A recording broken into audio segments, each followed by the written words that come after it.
De nuevo, por fin llegamos al final de la unidad de hemáticos con su última clase. Vamos a comenzar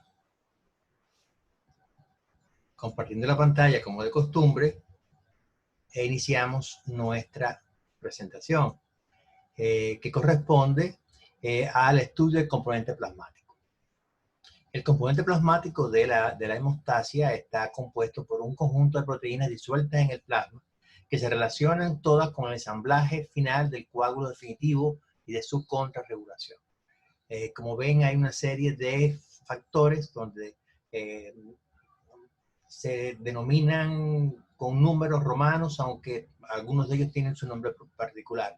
Por ejemplo, el factor 1 corresponde al fibrinógeno, el factor 2 a la protrombina, y así sucesivamente. De todos ellos, vamos a hacer particular énfasis en el fibrinógeno, en la protrombina, en la tromboplastina o el factor tisular, en el factor 10, que es el factor Stuart-Prowler, aunque todo el mundo le dice factor 10, el factor antihemofílico A, que es el factor 8, el factor antihemofílico B, que es el factor 9, el factor 13, el estabilizante de fibrina, el factor 4, que se le ha dado a llamar al calcio, que hace falta esté presente para que la coagulación tenga lugar. Ello no quiere decir de que esos sean los más importantes, todos son importantes, puesto que la falta o la disminución de uno de ellos pues no hace que la hemostasia, o sea, que la parte final de la hemostasia no sea enteramente eficiente. De estos factores, algunos se sintetizan en el endotelio, como es el caso del factor 3, la tromboplastina, y el factor 8. Algunos, el resto, se sintetizan en el hígado, que es decir, el factor 1, el 2, el 5, el 7, el 9, el 10, el 11, el 12 y el 13. De todos se consumen el 1, el 2, el 5 y el 8. Hay algunos que requieren de la presencia de vitamina K para que su función sea la adecuada, y tal es el caso del 2, del 7, del 9 y del 10. Hay algunos que son muy lábiles, como el caso del 5 y del 8, que de hecho se degradan. Y hay algunos cuya activación se hace por contacto, como es el caso de los factores 9 y 12, de la precalicreína y del quinógeno de alto peso molecular. Todos estos factores son proteasas de serina, excepto los factores 5 y 8, que son glucoproteínas, y el factor 13, que es una transglutaminasa. Aquí tienen un esquema lo más sencillo posible de la cascada de coagulación. Siempre vamos a tratar primero las cuestiones fisiológicas para entender bien qué pasa cuando hay alteraciones. Recuerden ustedes que la cascada de coagulación hay dos sistemas que la inician o la sostienen, como es el llamado sistema extrínseco o sistema de factor tisular, y el sistema intrínseco, como es la llamada activación por contacto de la cascada. La finalidad de los dos sistemas es producir la activación del factor 10, que es lo que en última instancia va a determinar la combinación del fibrinógeno en fibrina, que sería el producto final del proceso de coagulación en esta etapa. Por supuesto que esto es la forma más simple que podemos mostrar la cascada de coagulación.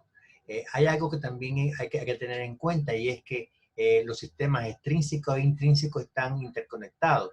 De hecho, el inicio de la cascada de la coagulación por el sistema extrínseco, que es lo que ocurre más frecuentemente ante una lesión tisular, no solamente va a determinar la activación del factor 10, sino que de alguna forma también va a influenciar activando el otro sistema, el sistema intrínseco, y que por contacto, en este caso, pues la activación de esta parte del sistema de coagulación está dada por el propio sistema extrínseco.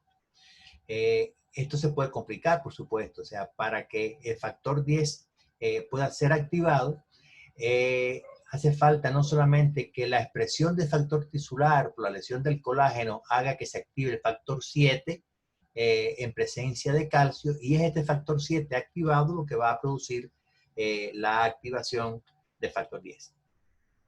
Por otra parte, hace falta que también haya calcio presente para que el factor 10 produzca la activación de la protrombina en trombina, y una vez formada la trombina es que se determina la conversión de fibrinógeno en fibrina.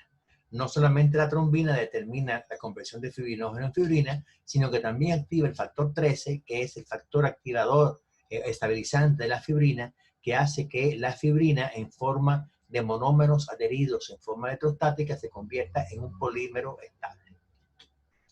Por otra parte, la trombina también va a activar el factor 5. El factor 5 activado pues contribuye a lograr una mayor activación de la protrombina en trombina y potenciar la formación de trombina como tal.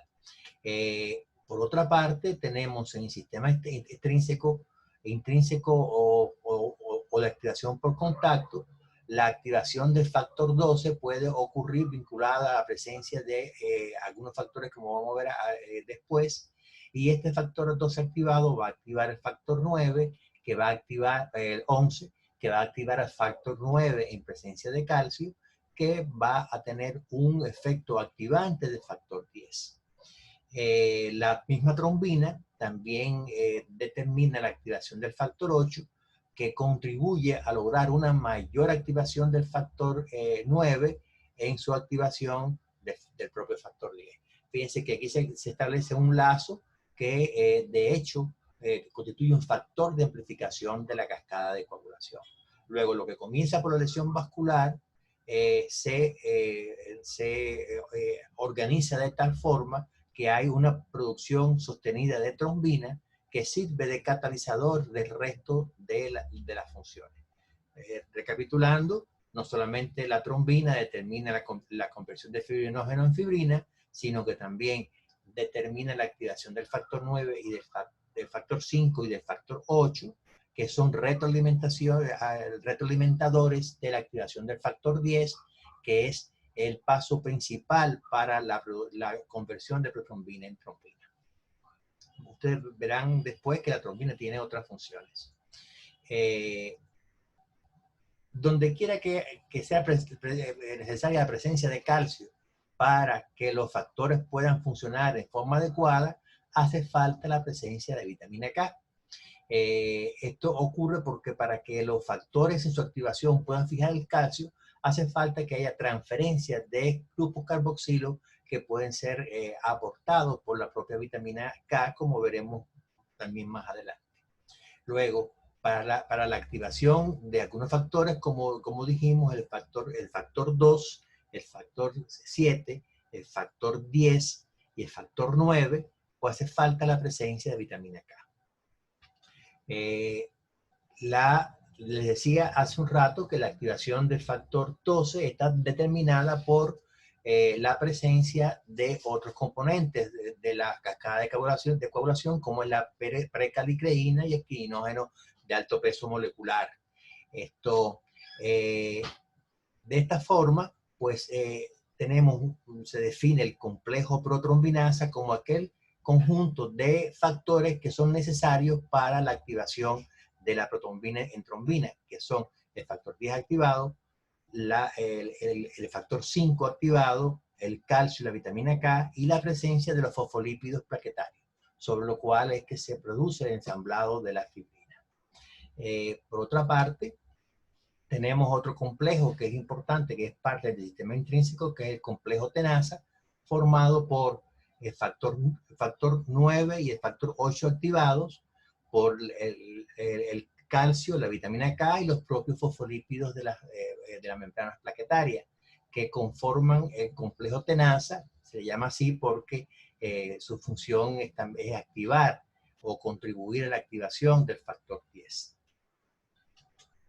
En forma moderna se representa la cascada de otra forma. Este estilo fue presentado por el profesor Rapaport en una conferencia en el año 87, que es esencialmente lo mismo que hemos hablado, puesto que ustedes tienen acá el complejo protrombinasa, está bien explícito la presencia de los fosfolípidos de los plaquetarios, está el complejo tenaza, y hay algo curioso, o sea, novedoso en este caso, que es la elucidación, como es la activación del sistema intrínseco. Generalmente, para que la precalicreína se convierta en calicreína, que es el agente activador del factor 12, hace falta que esté presente en los quirinógenos de alto peso molecular. Eso es un dato que no se había abundado mucho al principio, pero que se sabe que actualmente que es necesario para que esta activación inicial del sistema intrínseco, no por la vía extrínseca que es lo habitual, tenga lugar. Una vez la trombina actúa sobre el fibrinógeno para formar fibrina, hace un rato les decía que en el primer estadio, los segmentos de fibrinógeno que resultan de la acción lítica de la trombina sobre el fibrinógeno se alinean de esta forma. O sea, estos residuos tienen dos dominios, un dominio E y dos dominios D. Se alinean de tal forma que se establecen enlaces electrostáticos entre los dominios D y E de todos estos residuos de fibrinógeno, y esto constituye la fibrina no polimerizada. Para que ocurra la polimerización hace falta que la trombina active el factor 13, que es el factor estabilizante de la fibrina, con lo cual se establecen enlaces covalentes entre los dominios D de los residuos de fibrinógeno. En este caso, pues tendríamos ya la fibrina polimerizada. Después, cuando ocurre la fibrinolisis por acción de la plasmina actúa generalmente sobre los enlaces entre los dominios D y E, de forma tal que los productos de degradación de la fibrina están compuestos básicamente por las uniones de los dominios D, que se llama dímero D, y de residuos del dominio E. Estos son los llamados productos de degradación de la fibrina. Tenemos aquí de nuevo la cascada de coagulación, como lo habíamos mencionado. Y vamos a hablar ahorita el papel de la trombina en la regulación de la cascada. Esto para recordar lo que ustedes vieron en segundo año en fisiología. Tenemos aquí la activación de la vía extrínseca y la composición del complejo protrombinasa.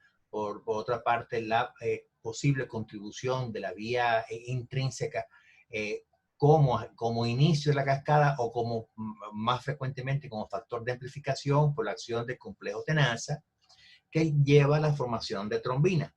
Ya dijimos que la trombina pues determinaba la conversión de fibrinógeno en fibrina, y también era necesario para la activación del factor 13 y producir el ensamblado de los enlaces cruzados que caracterizan la fibrina polimerizada.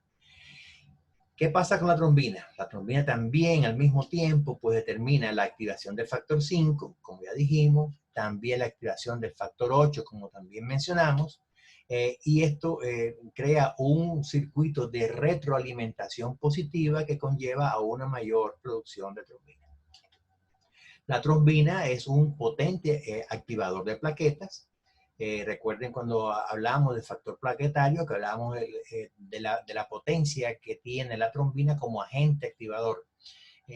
Por lo tanto, no solamente la trombina sostiene el mecanismo final de la cascada de coagulación, sino que también potencia la formación del trombo primario, o sea, del trombo plaquetario.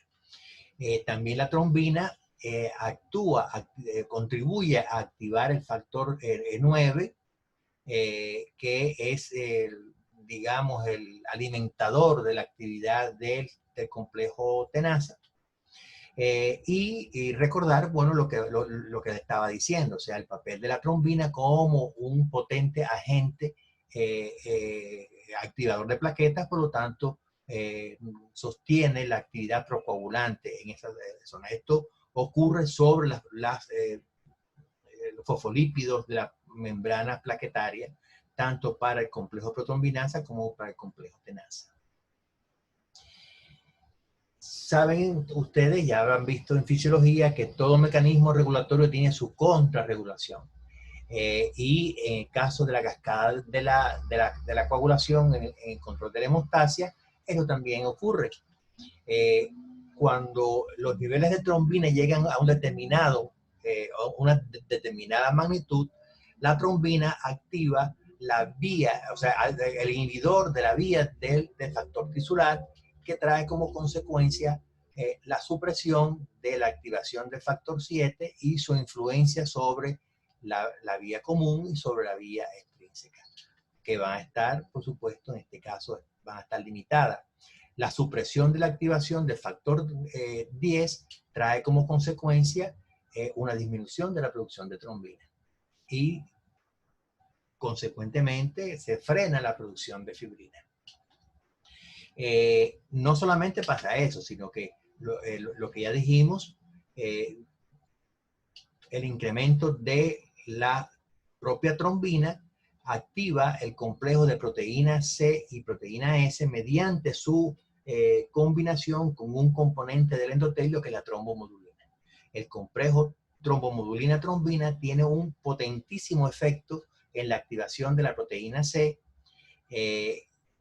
proteína producida también por el hígado, que con su cofactor proteína S y la presencia de vitamina K va a producir la inactivación de los factores 5 y 8. La inactivación de los factores 5 y 8 pues frena la producción de trombina.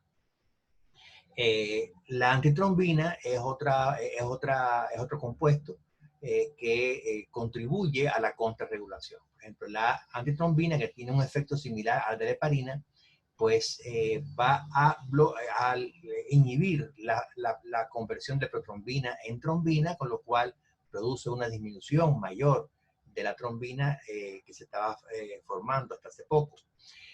También la antitrombina, y ese mismo efecto tiene la heparina, pues inhibe la activación del factor 12, del factor 11, del factor 9, con lo cual pues se le resta el lazo de retroalimentación que hace el complejo tenaza sobre la formación de la activación del factor 10. Por lo tanto,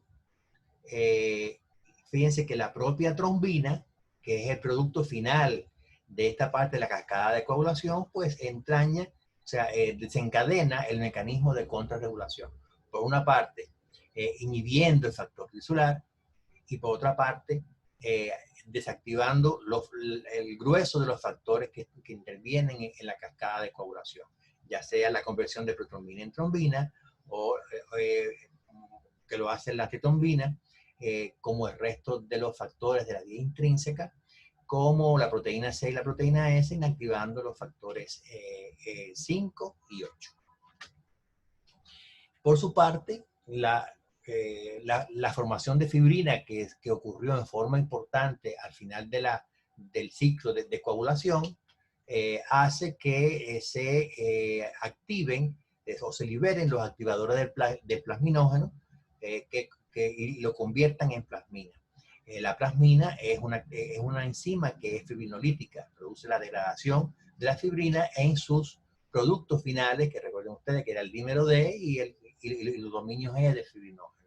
Estos productos de degradación de la fibrina tienen propiedades antitrombínicas por lo demás, o sea que se suman a la contrarregulación de la activación de la cascada de coagulación. Por lo tanto, estas propiedades antitrombínicas de los productos de degradación de la fibrina contribuyen a enlentecer o a detener la cascada de coagulación.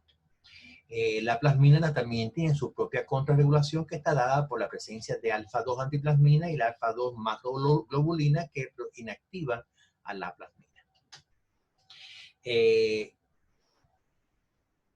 Si nos volvemos a puntualizar los sitios de acción de las vías antitrombóticas, tenemos que recordar el papel que hace el inhibidor de la vía del factor tisular en la inactivación del factor 7 al inicio de la cascada de la coagulación por la vía extrínseca, el papel que juega en el complejo proteína C y proteína S inactivando los factores 5 y 8 activados, o la antitrombina previniendo la activación del factor 10 y la conversión de protrombina en trombina, y también la inactivación de los factores 12, 11 y 9. Por ejemplo, la heparina, que es un anticoagulante potente, pues se suma o sea, potencia el mecanismo del inhibidor de la vía del factor tisular. Y no solamente ahí, sino también actúa potenciando la antitrombina 3, que va a bloquear el resto de la cascada de coagulación. Los cumarínicos, como es el caso de la warfarina, pues interfieren en la activación del factor 11, del factor 10 y de la conversión de protrombina en trombina, y también pues contribuyen a la activación de la proteína C, para lo cual hace falta que esté presente la vitamina K. Hay algunos anticoagulantes modernos, como es el caso del rivaroxaban, que actúa específicamente en la inactivación del factor 10, o el caso del dabigatran, que inhibe específicamente el paso de conversión de protrombina en trombina, y con lo cual disminuye en forma importante la síntesis de trombina. Por su parte, el sistema fibrinolítico también tiene una participación importante, puesto que el exceso de trombina pues es capaz de activar justamente el activador del plasminógeno tisular, que convierte plasminógeno en plasmina, o el plasminógeno vía de la orosinasa, que tiene una acción similar. Ya habíamos dicho que la plasmina pues tenía sus némesis, digamos, sus factor de regulación, que es la alfa 1, la alfa 2 antiplasmina, y aún así los productos de degradación de la fibrina pues también tienen su papel desde el punto de vista antitrombínico. Hasta aquí el recordatorio de cómo opera la cascada de coagulación en condiciones normales. Para evaluar la eficacia de esta cascada de coagulación, hay algunas pruebas que se utilizan mucho en la práctica clínica, que están contenidas dentro del coagulograma, que indicamos con mucha frecuencia, sobre todo cuando un paciente va a recibir un procedimiento quirúrgico, o cuando sospechamos que hay un trastorno de la coagulación. Estas pruebas son el tiempo de tromboplastina parcial, que utiliza cefalina, que mide la actividad de la vía intrínseca y también, por supuesto, de la vía común. El tiempo de protrombina, que utiliza tromboplastina exógena, no tromboplastina del propio individuo, y que mide la actividad de la vía extrínseca, básicamente el factor 7, que es lo que constituye, de hecho, la parte extrínseca de la cascada de coagulación. En el caso del tiempo de protrombina, se utilizan varios indicadores de calidad, como es el EASI, que es un factor proporcionado por los proveedores de la tromboplastina exógena, y el INR, que es la relación que existe entre el tiempo de protrombina del paciente contra el control, dividido por el control, y todo ello elevado a una potencia que está dada justamente por el EASI que provee el fabricante de la tromboplastina exógena. Referirse al resultado del tiempo de protrombina en función del INR en lugar del propio tiempo, o sea, de expresarlo en segundos, es muy útil, sobre todo cuando se someten a los pacientes a tratamiento anticoagulante, para estimar la eficacia del tratamiento anticoagulante en estos casos. Por otra parte, también tenemos el tiempo de trombina. El tiempo de trombina utiliza trombina y evalúa solamente el estado del fibrinógeno en el paciente.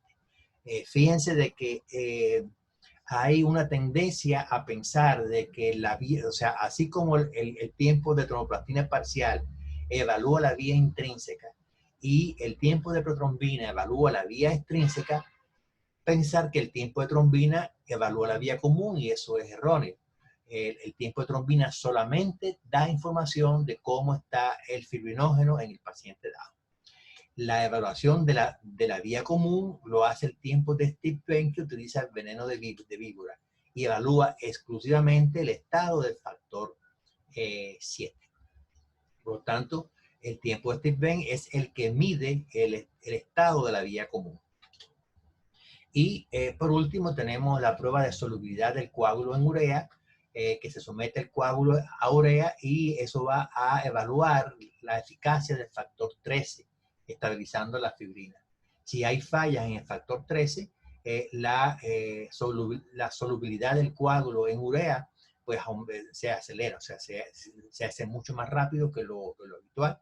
Por lo tanto, en este caso, esta prueba evalúa cómo está el factor 13. Fíjense que algunas pruebas están en recuadros rojos y otras en azul. Eso tiene que ver con la frecuencia con que se utilizan en la práctica clínica. El tiempo de Steve Venn y la solubilidad del coágulo en urea, pues realmente se utilizan poco, solamente para evaluar selectivamente cómo está el factor 7 y cómo está el factor 13. Pero el resto de los factores de la cascada de coagulación pueden ser evaluados viendo cómo están los tiempos de tromboplastina parcial, el tiempo de protrombina y el tiempo de trombina. Estos tres tiempos se expresan en segundos y los valores del paciente se comparan con los valores de referencia de los controles. Por lo tanto, valores excesivos en el paciente, quiere decir prolongados, tiempos prolongados para estas pruebas, con respecto al control, indican un defecto en la coagulación, un defecto en la cascada de coagulación. Como habíamos dicho, el tiempo de tromboplastina evalúa la vía intrínseca, mientras que el de protrombina la extrínseca y el tiempo de trombina solamente el fibrinógeno. Valores significativamente menores en el paciente con respecto al control, lo que indican es que estamos en presencia de una trombofilia, que es una tendencia a que se produzcan trombos, o sea, una tendencia protrombótica en el paciente. Por lo tanto, como dijimos, cuando hay anomalías en la cascada de coagulación que dependen del sistema intrínseco, quiere decir los factores 12, 11, 8 y 9, vamos a tener un tiempo de tromboplastina parcial prolongado y un tiempo de protrombina normal. Si el trastorno es del sistema extrínseco, quiere decir esencialmente factor 7, pues vamos a tener un TTP normal, mientras que el tiempo de protrombina va a estar prolongado. Si los trastornos son de la vía común, quiere decir factores 10, 5, 2 y 1. 2 y 1 recuerden que es fibrinógeno y protrombina. Si hay problemas en estos factores, pues entonces tanto el tiempo de tromboplastina parcial como el tiempo de protrombina van a estar prolongados. Esto es lo mismo acá superpuesto sobre la cascada de coagulación de que ya hablamos. El tiempo de tromboplastina parcial va a evaluar la vía intrínseca y de hecho la común, el tiempo de protrombina, la vía extrínseca y de hecho la común. La vía común, pues, por lo tanto, va a ser evaluada por los dos. Mientras que el tiempo de trombina solamente evalúa el fibrinógeno. Aquí tenemos las características genéticas del laboratorio de trastornos hereditarios de la coagulación en función de producción defectuosa o trastornos en la síntesis de estos factores de coagulación. Fíjense que todos son congénitos, casi todos tienen una herencia autosómica recesiva, excepto el déficit de factor 8 y de factor 9, que es una herencia ligada al cromosoma X, o sea, es una herencia ligada al sexo. Son alteraciones que son poco frecuentes. Las más frecuentes son, en particular, esta ligada al sexo, el defecto de factor 8 y el defecto de factor 9. Mientras que las demás son un poco más raras. Fíjense que el trastorno de la síntesis de fibrinógeno, 1 en 1 millón, de protrombina 1 en 2 millones y así. Aquí se tiene cómo van a estar alteradas las pruebas que hablamos en el caso del déficit de cada uno de estos compuestos en función de que de qué parte de la vía pues actúa. Por ejemplo, si nos fijamos en el fibrinógeno, el tiempo de trombina va a estar alterado solamente en el déficit de fibrinógeno.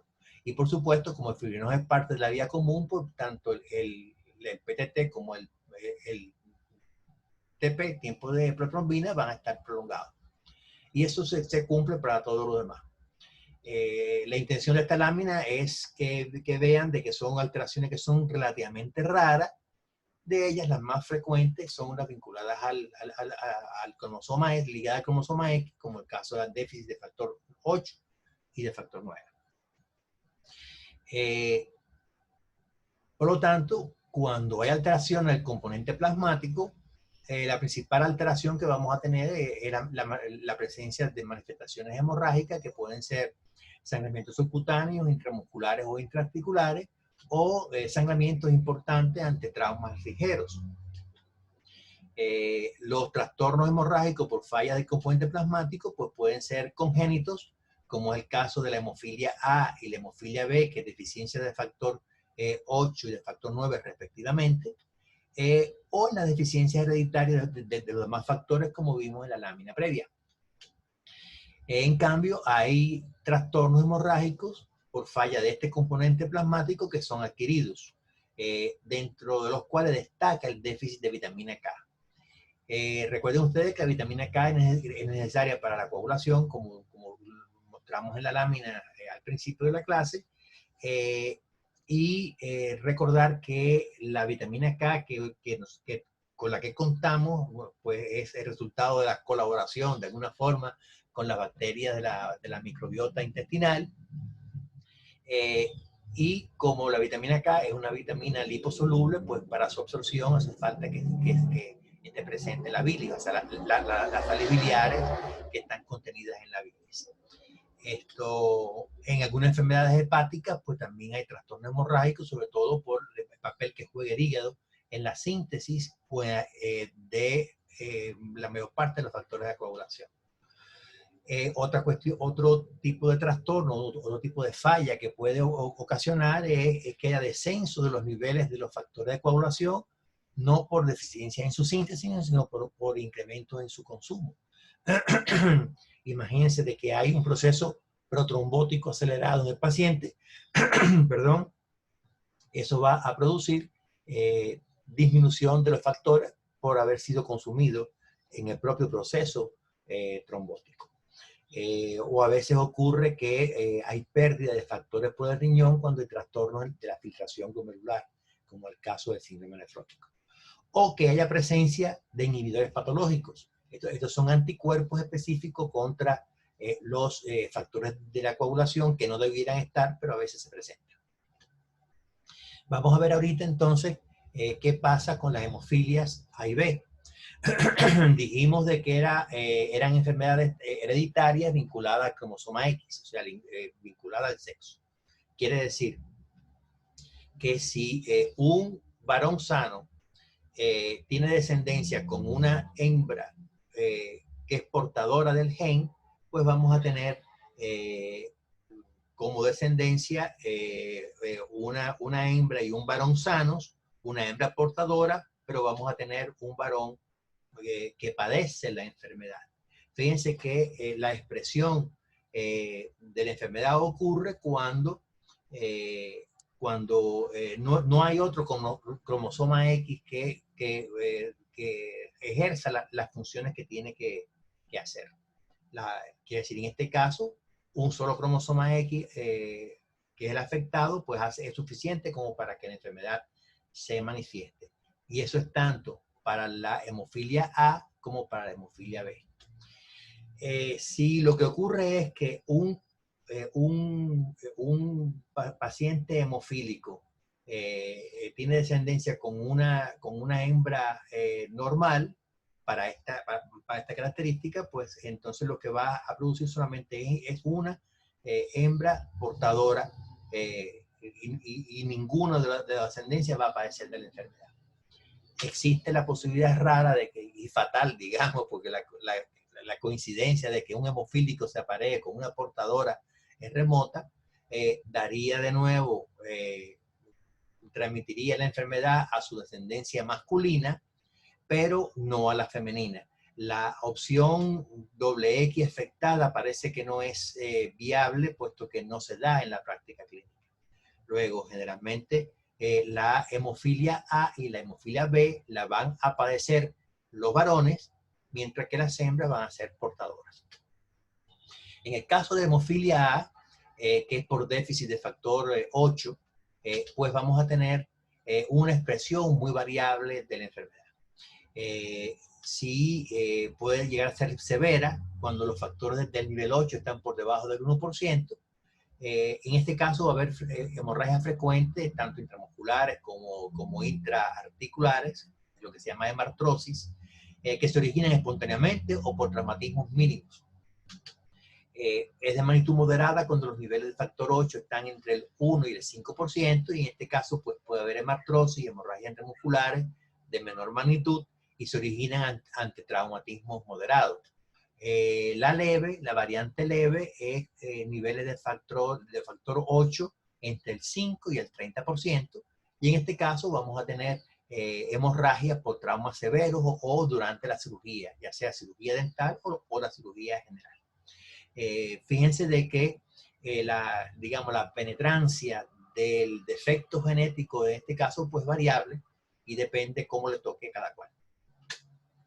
En este caso vamos a tener un tiempo de tromboplastina parcial prolongado, pero tanto el tiempo de protrombina y el tiempo de trombina van a ser normales porque el factor 8 forma parte de la vía intrínseca de la cascada de coagulación.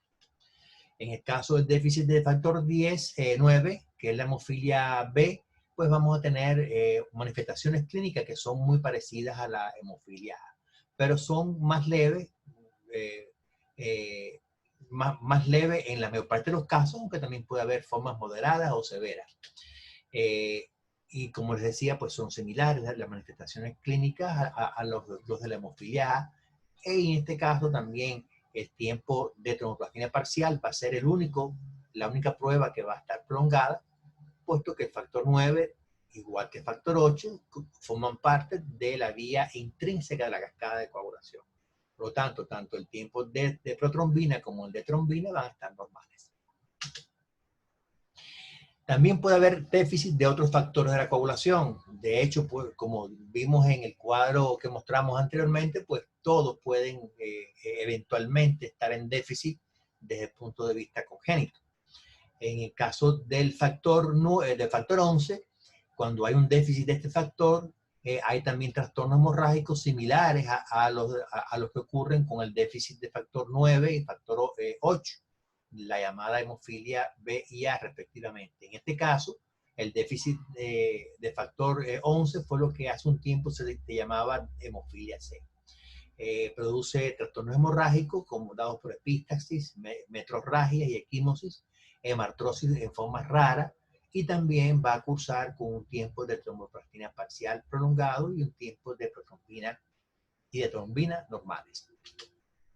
El déficit de factor 12 no tiene manifestaciones hemorrágicas notables, pero si le hacemos un tiempo de tromboplastina a un sujeto que tenga un déficit de factor 12, también va a dar un tiempo de tromboplastina parcial prolongado.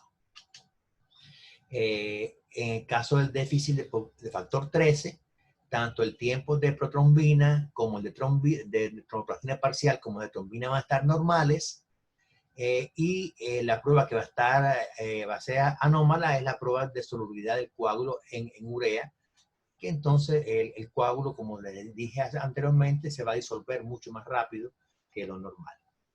Fíjense algo que es curioso: en el caso de solubilidad del coágulo en urea, también se mide en tiempo, pero el resultado anómalo es un acortamiento del tiempo, a diferencia de lo que ocurre con el tiempo de tromboplastina parcial, el tiempo de protrombina y el tiempo de trombina, que se mide en segundos también, pero va a ser anormal cuando esté prolongado en el caso de trastornos de la coagulación. Hay también trastornos adquiridos de los factores de coagulación. Por ejemplo, en el déficit de vitamina K, y aquí nos vamos a detener un poquitico. ¿En qué circunstancias podemos tener déficit de vitamina K? Bueno, en el caso de tratamiento antibiótico prolongado, recuerden ustedes que el tratamiento antibiótico prolongado no solamente pues elimina las bacterias que producen una infección particular, sino que también alteran la microbiota intestinal y esto y deficiencias de la microbiota intestinal puede traer consigo un déficit de producción de vitamina K y por lo tanto trastorno, o sea, disminución de la absorción y un déficit de vitamina K de tipo sistémico. Si hay ya no problemas en la microbiota, sino en la pared intestinal, como es el caso de un síndrome de mala absorción, pues también se afecta la absorción de la vitamina K y puede estar en déficit. O si estamos dando anticoagulantes orales de tipo comarínico, recuerden ustedes de que interfería en la síntesis de la proteína C y de la proteína S en el hepatocito, para lo cual también era necesaria la presencia de vitamina K. Fíjense un dato curioso, o sea, la vitamina K se puede presentar en dos formas. La vitamina K reducida o el epóxido de la vitamina K, y es una carboxilasa quien hace la conversión de la vitamina K reducida al epóxido, que restituye la vitamina K reducida por la acción de la reductasa del epóxido. Esta es la enzima que es inhibida por la warfarina como anticoagulante. Recuerde que la warfarina es un anticoagulante de tipo cumarínico. ¿Qué pasa con esta conversión de vitamina K reducida a epóxido de vitamina K? La carboxilasa que interviene transfiere grupo carboxilo del ácido glutámico al ácido glutámico, que va a tener ahora residuos carboxílicos adicionales, que es donde se une el calcio a los factores de la coagulación. Quiere decir que cuando falta la vitamina K, lo que hay es un trastorno de la activación de los factores de coagulación, no un trastorno de la síntesis de los factores. Fíjense que está puesto bien clarito. No interviene en la síntesis de los factores 2, 7, 9 y 10, sino que la vitamina K es cofactor para la carboxilación de residuos de ácido glutámico en dichos factores, necesario para la fijación del calcio en su activación. Por lo tanto, el déficit de vitamina K produce un trastorno de la activación de los factores y no un trastorno en su síntesis. Eso es importante que ustedes lo tengan claro, porque con mucha frecuencia cuando se les pregunta cómo afecta el déficit de vitamina K, muchos de ustedes dicen que hay un no sé, entonces no se sintetizan de forma categórica, no se sintetizan los factores 2, 7, 9 y 10, por lo tanto el trastorno de la coagulación, y no es así. Lo que hay es un trastorno de la activación de los factores, y si los factores no están activados debidamente, pues entonces falla la eficiencia de la cascada de coagulación. En las enfermedades hepáticas, ya sea agudas o crónicas, pues hay una disminución de la síntesis de factores. Aquí hay un dato importante porque también hay una disminución en la síntesis y la producción de sales biliares en la bilis, y la disminución de las sales biliares en la bilis pues trae consigo trastornos de la absorción de la vitamina K. Luego también las enfermedades hepáticas colateralmente pues pueden cooperar o de hecho determinar un déficit de vitamina K. El consumo de factores. Hay dos entidades que se caracterizan por un incremento del consumo de factores de coagulación, en las cuales hay fenómenos protrombóticos sostenidos en el tiempo. Está en el caso de la coagulación intravascular diseminada, de la que vamos a hablar al final de esta clase, o de la púrpura trombocitopénica trombótica, que hablamos en la clase pasada cuando hablábamos de las alteraciones de factor plaquetario. Cuando hay un síndrome nefrótico con trastornos en la filtración a nivel del glomérulo, que filtra más de lo que debe filtrar, pues puede haber paso de proteínas. De hecho, dijimos de que todos estos factores de la coagulación son proteínas plasmáticas, y puede perderse por orina. En el caso de la presencia de inhibidores patológicos, pueden tratarse de inhibidores específicos contra a un determinado factor de la coagulación, o el caso del el llamado anticuerpo lúpico, que con frecuencia también inactiva en forma ya menos específica algunos de los factores de la coagulación y por supuesto va a traer fallos en esta esfera. Por lo tanto, si regresándonos a la lámina previa, ya sean trastornos congénitos o trastornos adquiridos de los factores de coagulación, se van a caracterizar por un fallo en la eficiencia de la cascada de coagulación y desde el punto de vista clínico se van a manifestar por trastornos de tipo hemorrágico. Ahora vamos a ver lo contrario. O sea, vamos a hablar ahora de estados de hipercoagulabilidad. Es lo que se le da el nombre de trombofilia, o sea, una tendencia a la trombosis. Tendencia a la trombosis y todos son hereditarios. Hay varios de estos estados. El primero, uno de los más frecuentes, es la llamada resistencia a la proteína C activada. Que lo que ocurre es que el complejo proteína C y proteína S no son capaces de activar al factor 5. Esto ocurre porque hay un trastorno del factor 5 que es el que se le llama factor 5 de Leiden, porque fue en la ciudad de Leiden, en Holanda, donde se describió. Consiste en una mutación A por G, o sea, arginina por glutamina en la posición 506 del factor, que hace que la proteína C pues no lo reconozca en forma de vida, entonces no produce su inactivación. Por lo tanto, la mutación altera la conformación tridimensional del factor y hace que no sea reconocido por la proteína C. De hecho, este es el más frecuente, que ocurre entre el 2 al 5% de heterocigotos para este carácter. Otro estado de hipercoagulabilidad ya menos frecuente es la deficiencia de la proteína C. En este caso, el resultado final es una disminución de la inhibición del complejo protonvinasa. Por lo tanto, hay fallos en el freno de la producción de trombina. Por lo tanto, pues hay más trombina de la que debe ocurrir y hay una mayor formación de fibrina, con lo cual se favorecen los fenómenos trombóticos. Esto puede ocurrir porque haya una menor inhibición del complejo protonvinasa, porque haya una menor activación de la proteína C por el complejo trombina-trombomodulina. Recuerden ustedes que es la unión de la propia trombina con la trombomodulina tisular la que inducen la activación de la proteína C. De esto hay dos variantes, un tipo 1 donde hay menor cantidad de proteína C y un tipo 2 de lo que hay es una menor actividad de la proteína C porque la proteína C entonces tiene características anómalas. Hay un tercer caso que lo que hay es una deficiencia de la proteína S, que es el cofactor de la proteína C. Es un trastorno poco frecuente. También hay tres tipos. En el 1 es donde hay cifras bajas de proteína S libre y total. El tipo 2 lo que hay es un trastorno del funcionamiento de la proteína S. Y el tipo 3 con cifras bajas de proteína S libre. En cualquiera de esos tres tipos lo que hacen es disminuir la actividad de la proteína C en su función de inactivar el factor 5 y el factor 8 para frenar la cascada de la coagulación. Puede que también el factor, hay otro estado de hipercoagulabilidad que está dado por una deficiencia de anetrombina, que es el más raro de todos estos factores.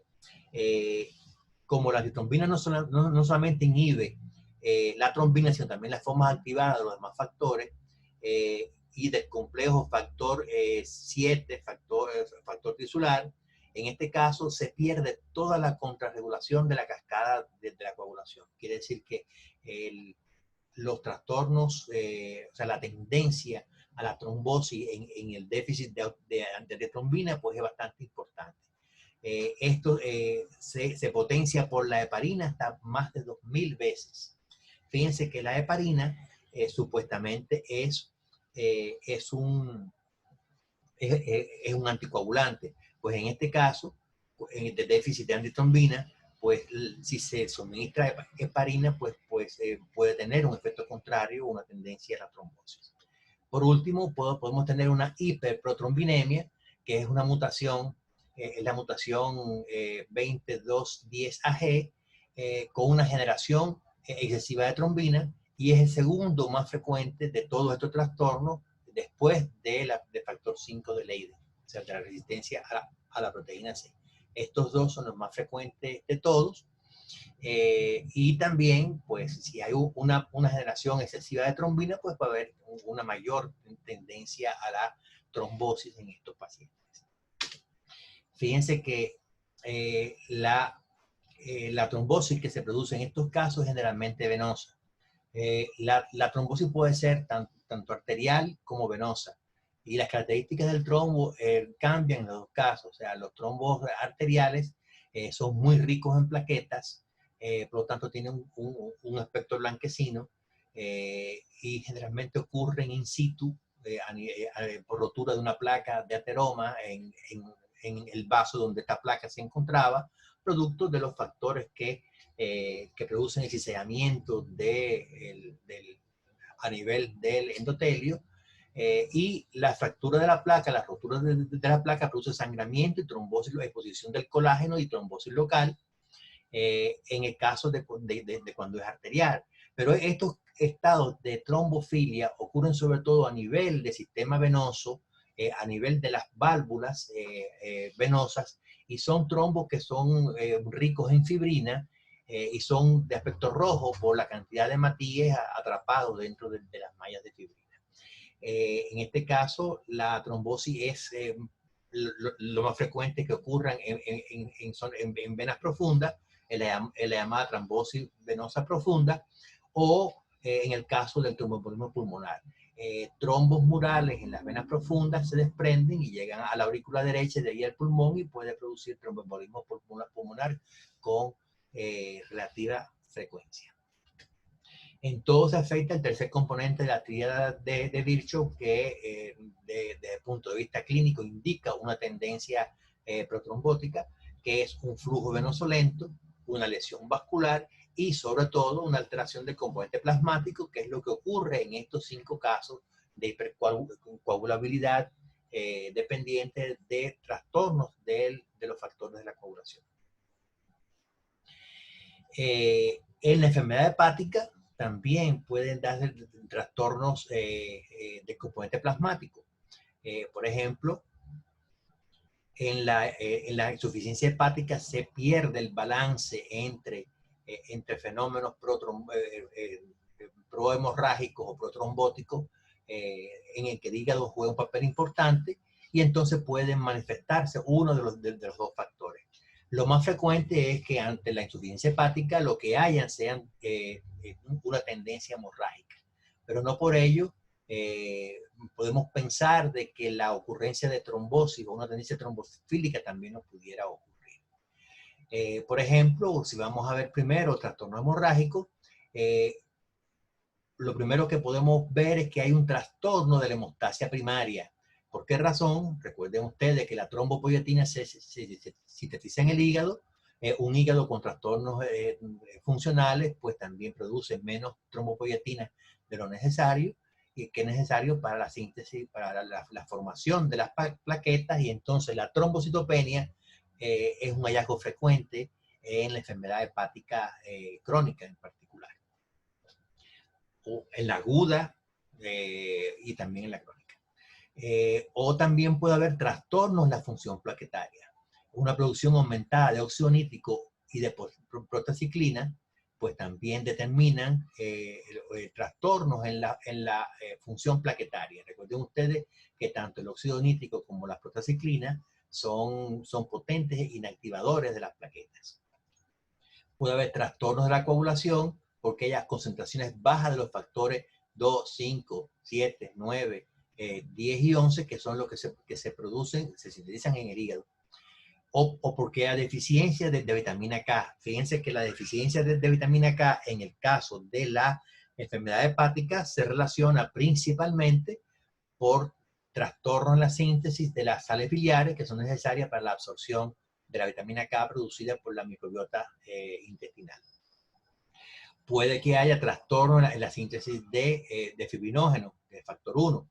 Y la difibrinogenia, pues no solamente produce trastorno del coágulo secundario, sino también del coágulo primario, de hemostasia primaria. Recuerden ustedes que el fibrinógeno es el agente que media en la creación de puentes plaquetas en el proceso de agregación plaquetaria.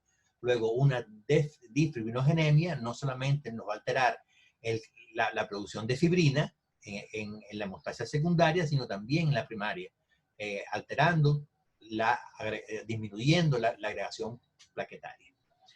Por otra parte, puede haber incremento de la fibrinolisis. Si hay un incremento de la fibrinolisis, también va a haber una tendencia hemorrágica.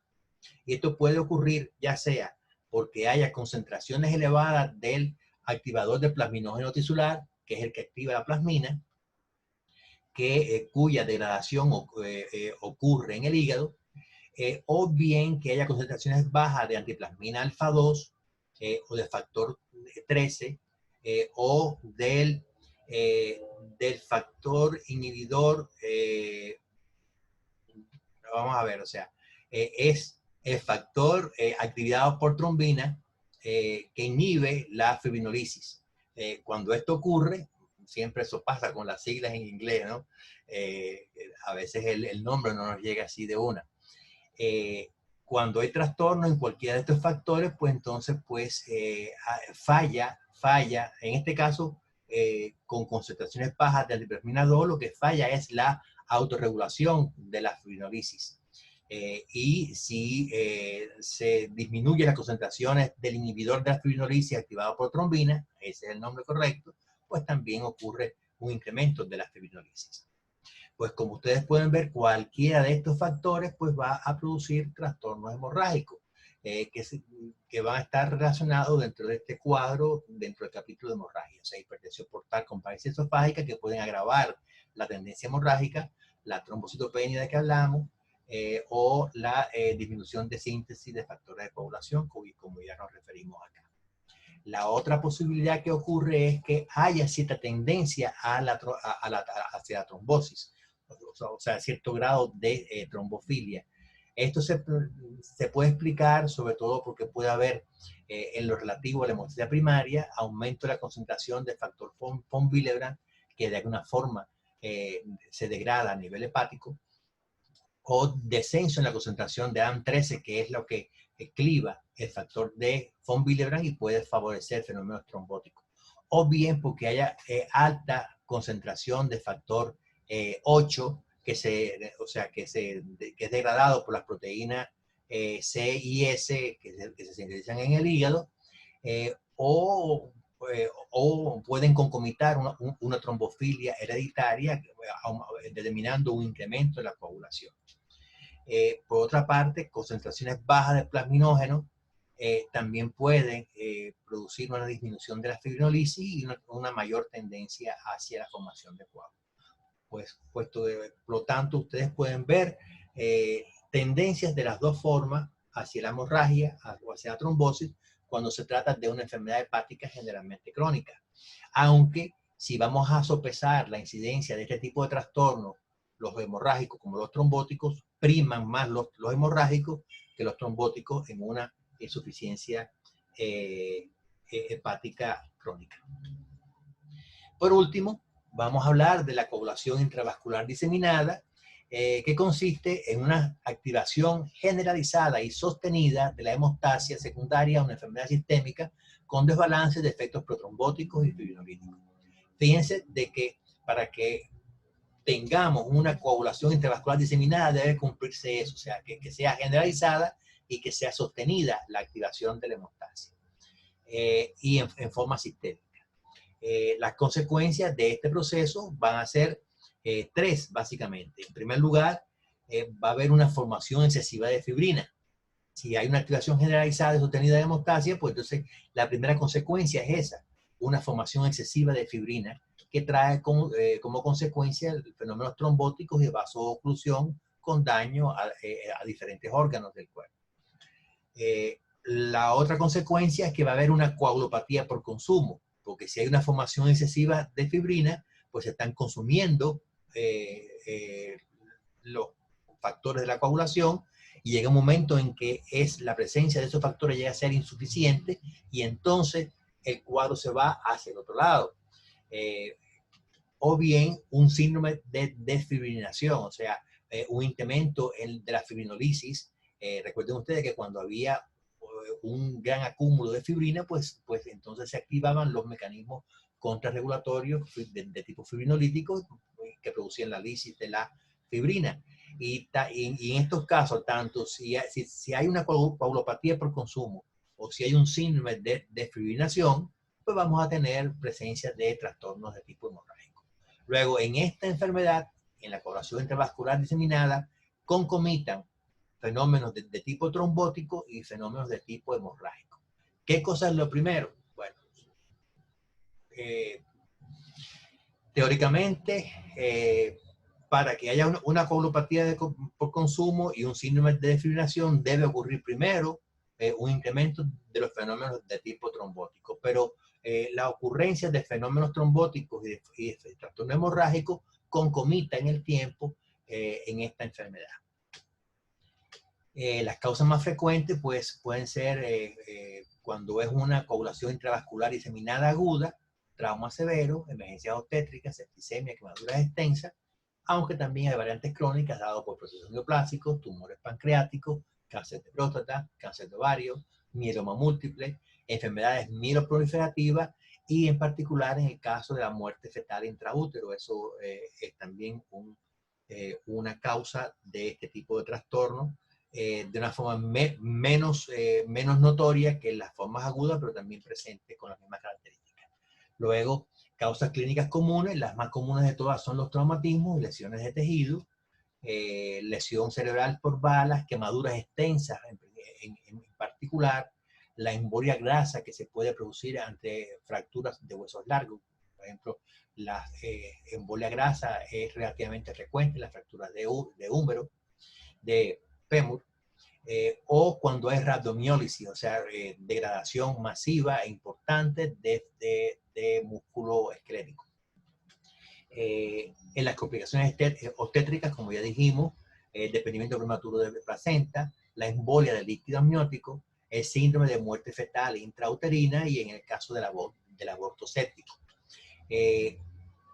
Es un evento de frecuente ocurrencia en el envenenamiento por algunas serpientes, por algunos insectos. En la septicemia, ya sea de tipo bacteriana, viral, micótica, parasitaria o por riqueza, también puede producirse trastorno de este tipo. Aquí tenemos el algoritmo de la coagulación intravascular diseminada. Primero una generación incontrolada de trombina con depósitos de fibrina en la macrocirculación, con consumo de plaquetas, factores de la coagulación, y después con falla multiorgánica por lesión isquémica de tejido y fenómenos hemorrágicos dados por el consumo de plaquetas y por la fibrinólisis secundaria, agravada por los productos de degradación de la fibrina que tienen efectos vasoactivos, o sea, aumenta la permeabilidad capilar y la ocurrencia de hemorragia difusa. Si ustedes ven toda esta secuencia de eventos, podemos ver dos fases. Una primera fase, que es la fase trombótica, que está dada por la presencia de los depósitos de fibrina en la microcirculación, que es lo que determina la falla multiorgánica por lesión isquémica de tejido, o inclusive también puede el incremento de zonas de microtrombosis puede producir una anemia de tipo hemolítica por causas microangiopáticas. La otra fase, que es la fase hemorrágica, está dada por la coagulopatía por consumo y por el síndrome de desfibrinación que vimos anteriormente. Si vamos a ver paso a paso cómo ocurren estos fenómenos, veríamos algo similar a lo que le voy a mostrar en esta lámina. Advierto que esta lámina es compleja. Si ustedes la ven de una vez, pero si ustedes siguen la animación paso a paso, pues verán cómo se explica por sí sola. En la base de este trastorno de la coagulación intravascular diseminada, sobre todo cuando hay un traumatismo importante o quemadura, lo que hay es una lesión endotelial. la lesión endotelial expone el colágeno y no solamente ocurre una vasoconstricción mediada por endoteliina 1, como vimos al principio de la regulación de la hemostasia, sino que hay una, además de la vasoconstricción, hay una exposición del colágeno con incremento de la adhesión, agregación y activación plaquetaria que produce la activación de factor tisular. O sea, la exposición del colágeno en la lesión endotelial produce la activación del factor tisular que activa la cascada de coagulación por la vía extrínseca.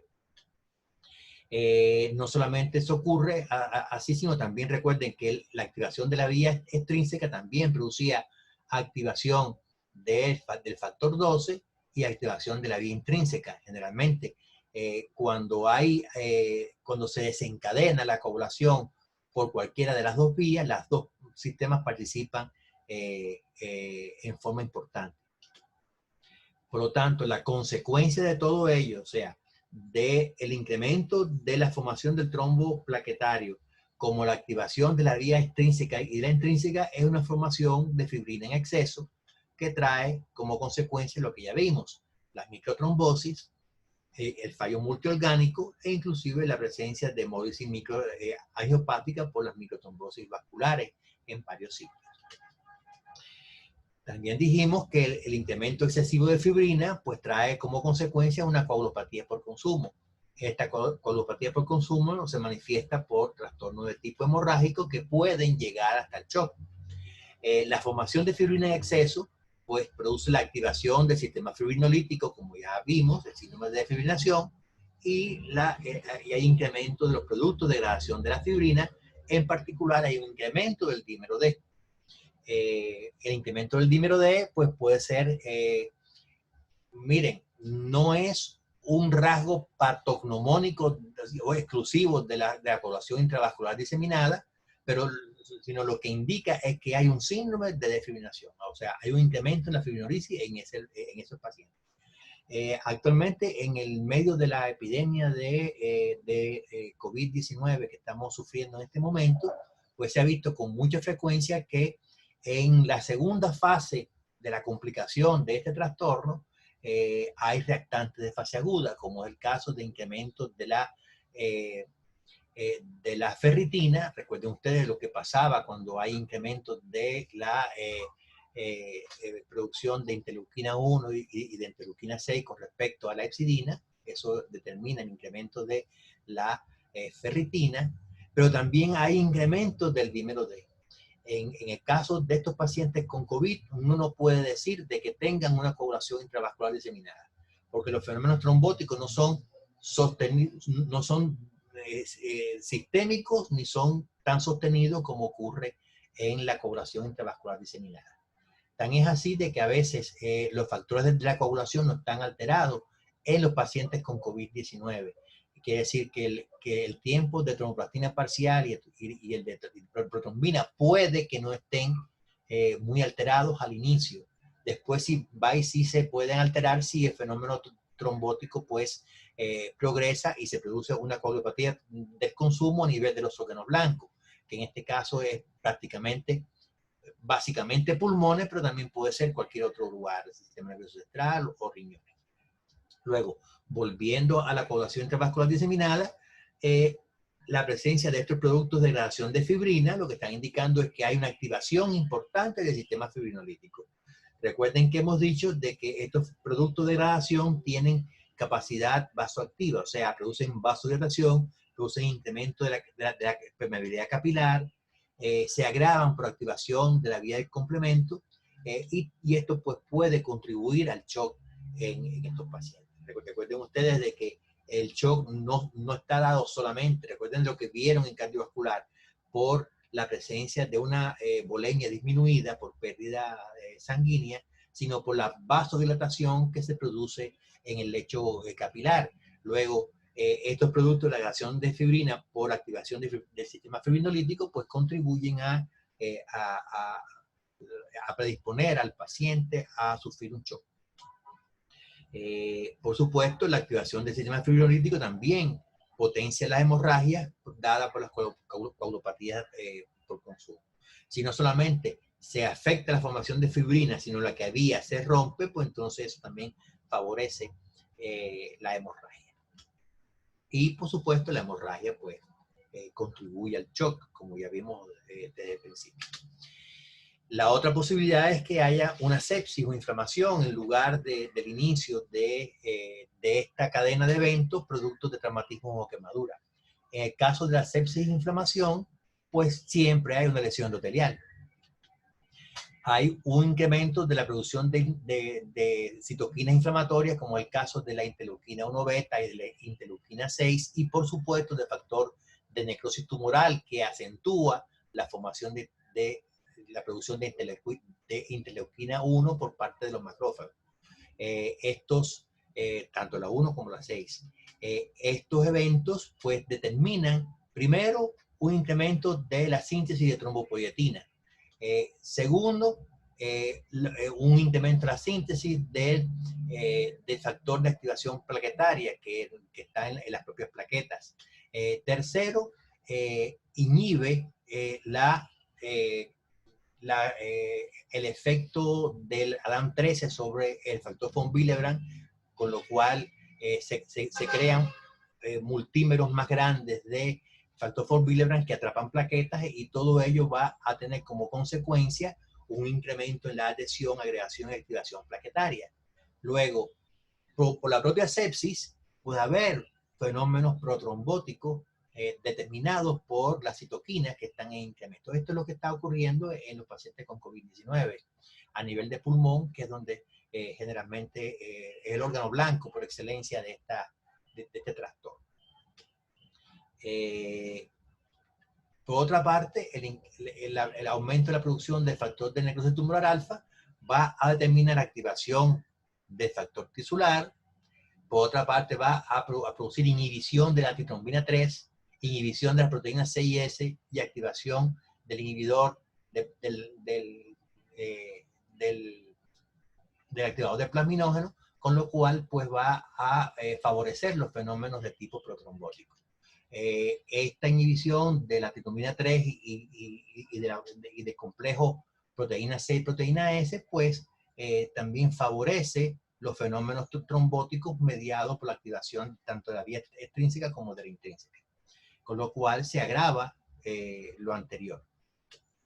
Por último, la presencia de toxinas bacterianas también determinan incremento en la producción de citoquinas inflamatorias, pero también producen lesión endotelial de tipo oxidativo por la presencia de radicales libres.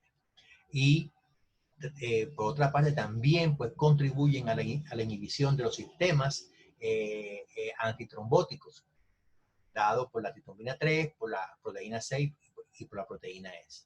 Por lo tanto, ustedes como se fijan, ya sea que haya un traumatismo, quemaduras, etcétera, con lesión endotelial, o un fenómeno de tipo séptico, pues el resultado final pues puede ser lo mismo. O sea, una potenciación de la formación de fibrina en exceso que trae consigo una microtrombosis y fallo multiorgánico por una parte, y una coagulopatía por consumo y un síndrome de desfibrinación que traen como consecuencia la presencia de hemorragia que puede llevar al shock y eventualmente a la muerte. Tanto el shock como el fallo multiorgánico pues se combinan a la hora de determinar la letalidad de este proceso. Vean esta lámina con detenimiento corriendo la animación cada vez que vayan a afrontar el estudio de la coagulación intravascular diseminada. Por lo tanto, vamos a encontrar desde el punto de vista clínico una anemia, sobre todo por la hemorragia aguda. La anemia hemolítica microangiopática no es de la magnitud que determine la severidad de la anemia, sino sobre todo la pérdida de sangre. Una trombocitopenia por pérdida y por consumo. Recuerde que cuando hay una hemorragia también se pierden plaquetas. Además del consumo que está incrementado, también se pierde por la hemorragia. Y en consecuencia vamos a tener un tiempo de protrombina prolongado, un tiempo de tromboplastina parcial prolongado, porque se están perdiendo por consumo o por pérdida sanguínea factores de la coagulación, tanto de la vía extrínseca como de la intrínseca, y incluyendo el fibrinógeno. Por supuesto, el fibrinógeno va a estar disminuido, eso es lo que determina un tiempo de trombina prolongado. la presencia del dímero F y en general de productos de degradación de la fibrina en general aumentada, caracteriza de alguna forma este trastorno en lo relativo al incremento sostenido de la fibrinolisis en este cuadro. Recuerden que haya un dímero D incrementado no necesariamente indica de que haya una coagulación intravascular diseminada, sino que hay un incremento de la fibrinolisis en este caso. Con esto terminamos la unidad de hemático. Recuerden ustedes que la consulta docente la vamos a evacuar por este correo, doctor.diazfisiopatologiavargas@gmail.com, y estén atentos al anuncio del trabajo investigativo que servirá de nota de seminario. Próximamente yo de publicar un video corto con las instrucciones para este trabajo y la fecha en el cual debe ser entregado, la fecha tope en que debe ser entregado. Por lo pronto me despido de ustedes por esta unidad. También intervendré un poquitico en una de las clases de digestivo, pero por la unidad de hemático terminamos por hoy. Así que espero que les haya sido útiles estas clases. Para nosotros ha sido un poco difícil asumir el reto tecnológico, primera vez que estamos grabando clases, pero entiendo de que es una forma de resolver el problema actual que tenemos ante la crisis sanitaria que estamos viviendo. Yo les decía hace poco a un alumno, a un ex alumno que estuvo con su mamá para un estudio, de que en mi experiencia la asistencia a las clases presenciales es muy pobre, muy pobre. Ahora tienen un recurso que ustedes pueden aprovechar mejor, porque pueden bajar la clase, ver la clase en YouTube cada vez que ustedes tengan oportunidad. Ya he visto que no todos ven la clase de principio a fin, sino que la ven por partes. Bueno, eso se entiende en función de sus actividades. Pero tienen las clases ahí para que las puedan ver tantas veces como ustedes lo necesiten. Recuerden ustedes, y repito, las dudas, plantéenlas a través del correo. Que tengan buenas tardes.